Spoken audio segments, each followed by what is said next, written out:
અમારે ડોક્ટર શું હોય કે ગામડે ગામડે ક્લિનિક કરવા જતા હોય, તો અમારે મારા એક મિત્ર ગામડે ગયા ક્લિનિક માટે કે અમારે અહીં ક્લિનિક કરવું છે. એટલે સરપંચ સાહેબ કે અમારે કોઈ બીમાર પડતું જ નથી.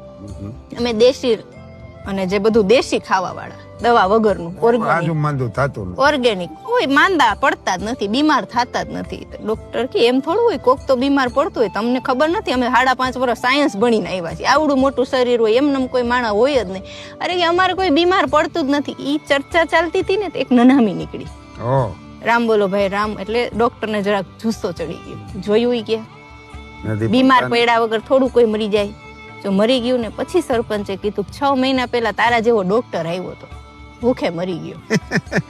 એટલે હંમેશા હું કહું છું કે દરરોજની 7 મિનિટ જો તમે તમારા માટે એન્જોય કરશો ને, તો 70 વર્ષ સુધી એન્જિયોગ્રાફી નહીં કરાવવી પડે. વાહ, બહુ સરસ નવું સૂત્ર લઈ આવ્યા તમે.